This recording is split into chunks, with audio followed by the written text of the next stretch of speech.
tous, aujourd'hui je vais vous présenter un nouveau produit qui m'a été envoyé par Cookson Clal pour essayer. Donc il s'agit de billes en acier inoxydable qui ont une forme de toupie.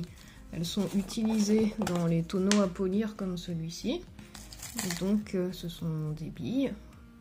Elles se mettent dans le tonneau à polir avec de l'eau et un brillanteur. Vous mettez vos pièces à l'intérieur et quand le tonneau tourne, les billes font des chocs sur les pièces et du coup ça polit les pièces.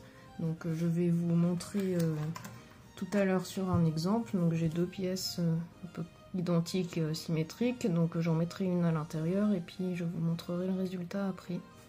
Voilà, j'ai mis les billes dans la cuve avec de l'eau et du produit, donc mettez du brillanteur si vous en avez. J'ai oublié de vous préciser de vérifier aussi la capacité de votre machine.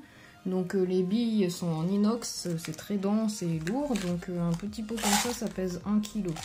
Si votre machine a une capacité de 500 grammes, il faudra adapter, du coup en mettre seulement la moitié. Donc vous remplissez la cuve selon ce qui est marqué dans la notice de votre appareil, avec de l'eau. Et puis vous mettez vos pièces, je vais en mettre plusieurs. Vous fermez la cuve et puis vous laissez tourner le temps nécessaire, donc à vous d'évaluer ce qu'il vous faut. Voilà, et maintenant je vais mettre la machine en route et on va laisser tourner pendant à peu près 15 minutes et on verra le résultat.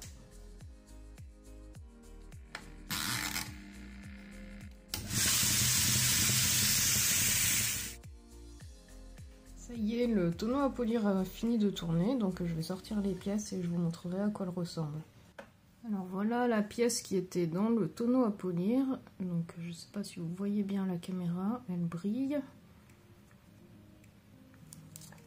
Comparée à celle qui n'y était pas, si vous voyez, celle qui n'a pas été polie est beaucoup plus mate et au toucher ça accroche alors que celle-ci est très lisse.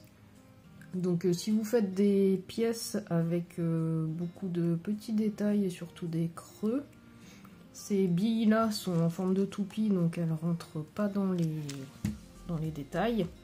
Il faudrait plutôt prendre un mélange avec les aiguilles dedans qui rentreront plus dans les petits détails des pièces. Là c'est plus adapté aux bijoux qui sont plus plats, donc celui-ci était dans la cuve, plutôt qu'à ceux qui ont tout plein de petits détails. Si vous pouvez, pour les petits détails, vous pouvez plutôt acheter des aiguilles comme ça et un agitateur magnétique. Donc évidemment, le tonneau à polir ne sert pas à faire le polissage final de la pièce. Il faudra continuer à la polir et lustrer pour avoir le fini complet. Donc soit avec des brosses, des disques radio ou votre touret. Merci d'avoir suivi la vidéo.